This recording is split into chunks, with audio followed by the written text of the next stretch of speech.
Hi, welcome to my channel.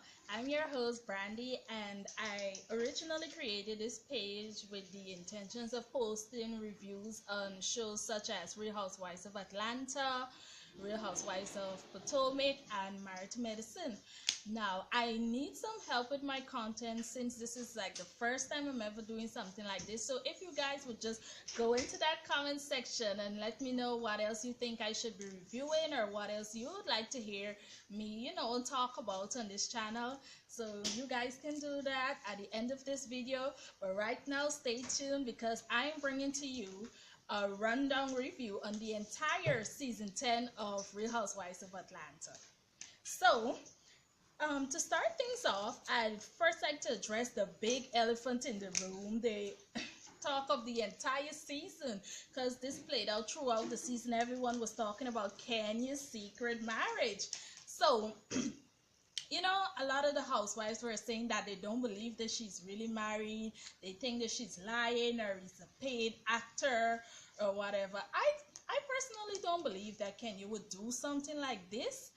I don't think that she did that. I don't believe that at all. I believe that she really is married. I know it was sudden. It was kind of hard for many of them to, digest the fact that Cynthia wasn't even invited, and Cynthia and Kenya are so close. But as you would know, Kenya's father wasn't even invited to the wedding.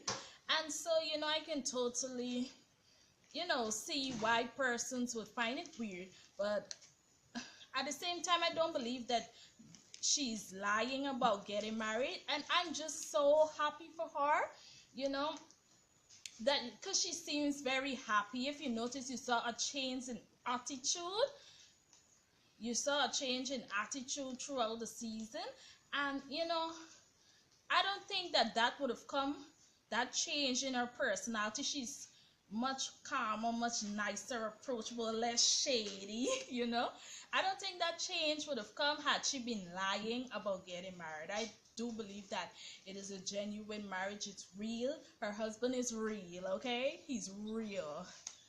Next, this Candy and Portia awkwardness. Now, last season reunion, we saw this whole lie being brought down to the ground, and we found out that this whole drug and rape allegation that Portia was making, we found out that it was a huge lie. Now, if I was Candy, I would have never spoken to Portia ever again in my entire life, for the reason being, what Portia did could have damaged Candy's entire career. Let's take Bill Cosby for an example. He was accused of drugging and raping multiple women. So had we not find out that Portia was a big liar with her accomplice Phaedra Parks, we would have all ran with it, and persons would have stopped buying bedroom Candy stuff and listening to her music and supporting her in general. And that could have really damaged her brand. It could have stopped the money from coming in. And Candy don't play with her money. And as a person, for you to have that reputation, people don't want to associate with you. People don't want to speak to you. People don't even want their names to be called in the same sentence with your name. You understand what I'm saying? So personally, I would have never spoken to Portia ever again. Portia just needs to accept that Candy is at least being cordial with her, because if it was me, I would have never seen Portia. We could have been in the same room. She could have been right next to me. I could have been feeling her breath on my skin, and I would have never seen her, okay? For you to make such allegations that could be so damaging to a person's character and career, I would have never seen Portia. I would have never spoken to the girl. I would even be treating her that nicely like Candy is treating her, okay? So everyone needs to just get over it. Candy don't ever need to be her friend. She don't ever need to forgive her, because who knows what this girl's gonna do next.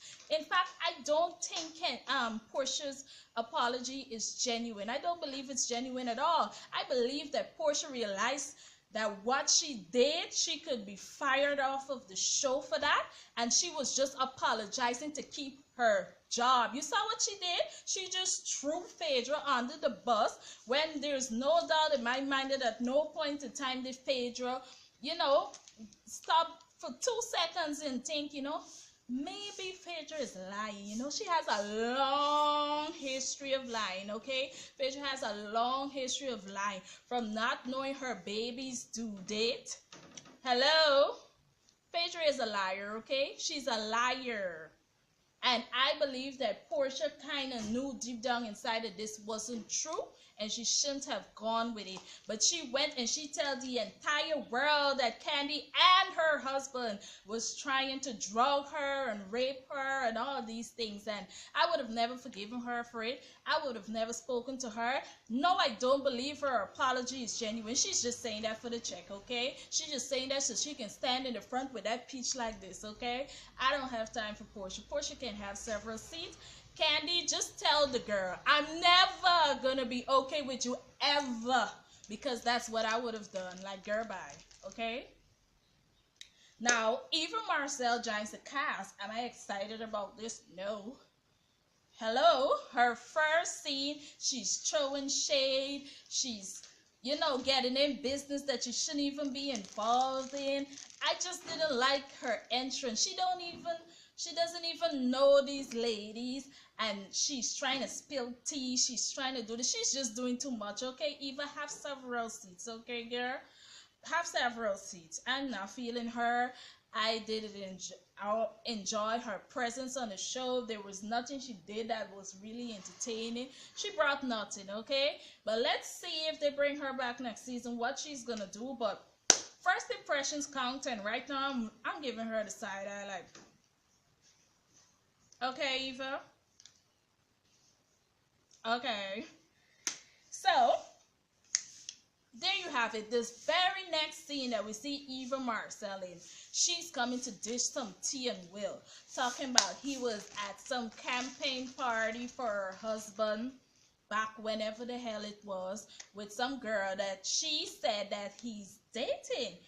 And Cynthia, well, we saw earlier that he had told Cynthia that he hasn't been dating for like 2 years now. But then, Eva Marcel tells Nene, I didn't like what Nene do. Nene and Cynthia are supposed to be friends. And soon as Nene got this tea, soon she got this word, soon she got this news, whatever you want to call it, she just went and told all the other ladies before she even tell her friend Cynthia. And that was very messy of her. I didn't appreciate that at all. But eventually the word got around to Cynthia, and Cynthia asked Will about it. Will is denying it. Eva Marcel and Will have their own face-to-face confrontation, and she said, well, this is getting really messy. You're the messy one in it. You started this whole thing. What do you want? This is getting pretty messy, girl. Bye. So she comes on and she's like telling Will, oh, you were at this campaign meeting with this girl and you introduced us to her as your girlfriend. And he's like, no, that wasn't my girlfriend. And he was very defensive about it, which I can understand if it isn't true indeed that this girl, he introduced her as his girlfriend or he was dating her or whatever. I can totally see why Will should be defensive. I would be very irritated with Eva, like, why are you doing this, girl? Why are you doing this? So Cynthia got her all upset and she was crying and what's that. I don't even understand what's her tea on that, because she keeps telling everyone that she and Will are not in a relationship, they're just dated. So I don't get exactly why she should have been mad, and maybe she should have told that to Eva and just shut that girl up, okay? Shut that girl up, girl, bye. Okay, I'm just tired of Eva already. She's new. She had, 5 episodes on the show? It's so much like, next. Oh, no, I don't want to move on just yet. What do I think of Will? I don't like Will. I don't trust Will. Since that scene where he was asking Cynthia, so when am I going to be invited to Lake Bailey? Why are you interested in coming to Lake Bailey again? Couldn't you have waited for Cynthia to invite you over to Lake Bailey? It seems like he's very interested in her wealth and what she has, or he wants camera time, or he's bored in his life, or what. I don't know what it is, but something is just fishy about Will, and I didn't like that he basically invited himself over to our house. I didn't like that at all.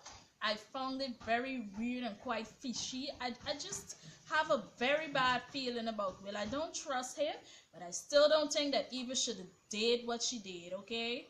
I just don't trust none of the two, okay? I really don't like none of the two. Moving on. Marlo and Portia in Barcelona. So this whole doormat story is foolish from the get-go. It is so foolish. I don't get it. I don't understand it. Portia just starts crying because Marlo said that her doormat is too small, and then she's like, oh, my mama gave it to me and it's so sentimental. It's so close to my heart. And you just go for her to say, I don't even know why I'm tearing up right now, but it's just so sentimental. How you gonna say this? Portia, how old are you again? Somebody tell me, how old is Portia again? A 37-year-old woman crying over someone saying your doormat is too small. Like, what the hell? I think Portia needs to get over this baby attitude that she keeps trying. I think Portia operates as though she's some type of baby or whatever, so that people would always have sympathy on her. But people are just tired of your bullshit, Portia.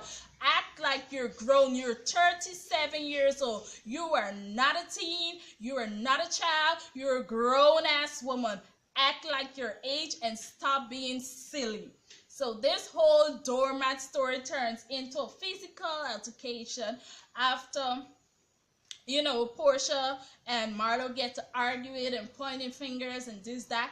And Portia, the girl who was very upset back in season 7, I believe it was, when Kenya pointed the scepter past Cynthia. Cynthia was sitting in the middle of them, and Kenya pointed the scepter across. She was like, oh, it was in my face, and that's why I got up and I dragged her by her hair because she was provoking me. Now, there she is, Marlo, sitting directly next to her at a dinner table, and she's pointing a fan dead on in Marlo's face. So what Marlo did, Marlo collected the bitch by the wrist, and she bent it and take the damn fan out. Now, should she have done that? Maybe not, but karma, honey. Karma came around, got Portia right in the butt. She was provoking Marlo, okay? I'm just going to say she was provoking Marlo. Marlo was right next to her, and she was pointing the damn fan in Marlo's face. So, there you have it, honey. Karma came around and nipped her right in the big ass. Let's move on, okay? Let's move on. So, Sheree and this prison-based story. Sheree, you are too grown for this nonsense, girl. Like, what are you going on with? You couldn't find no free man in all of Atlanta.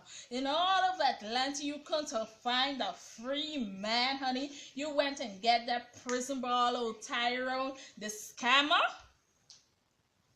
Sheree, if someone young had done this, you would have said, you know what, she's just young. She doesn't know. But you're a grown-ass woman with a man who went to jail for scamming and frauding people, okay? And then she goes on to say this damn thing. Oh, well, he didn't went to jail for fraud. He went to jail for wire fraud.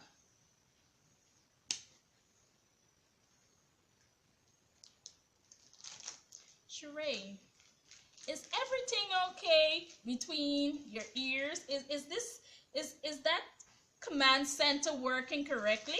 You must be shorting a fuse or something, or maybe your elevator isn't making it to the top anymore. Are you crazy, girl, or are you just dumb? Okay? The man is a scammer. He's a fraud. He went to jail for fraud. Get over it, okay? Get over it. Stop trying to make people feel like it's something lesser. And you better watch your back, okay? Because as soon as Tyrone done get out of prison, he's coming for Chateau Sheree, honey. So you better pitch that tent back in somebody else's front yard or wherever you were living before you were living in the chateau, okay? You need to pitch back that tent and crawl out to that dump, and you stay out there, because soon as Tyrone comes, he's gonna come for that. He's gonna come for that. I just want to see them grow. I want to see her happy. I want them to have, you know, their own child. I know that is also something that Kenya always wanted.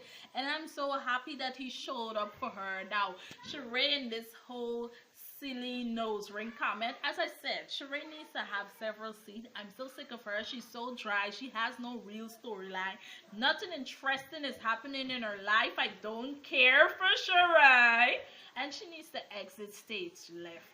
Like, she was trying to insinuate that the man is gay, and that's so foolish, or whether he's bi or whatever. That is so foolish. I am so happy for them. I'm totally loving, you know, that she's finally have someone and she's finally happy. Now, in terms of her behavior, Kenya, please act like you was accustomed to this life. Like this whole, oh, my husband don't want to see me doing this and he doesn't want me to do this, and guess who he loves to take care of him? Me, his wife, his wife, his wife, his wife. Use wisdom. Kenya just needs to get over it, act normal, act like you was accustomed to this life, girl. Like this whole, oh, my husband loves me, let him say that, okay? Like, come on, Kenya, okay? But so that was it for the Real Housewives of Atlanta. Thank you guys for watching. Remember to like, tell a friend, subscribe, hit that bell button, leave your comments, let me know what you think about this season. Thank you for watching. I love you. Bye.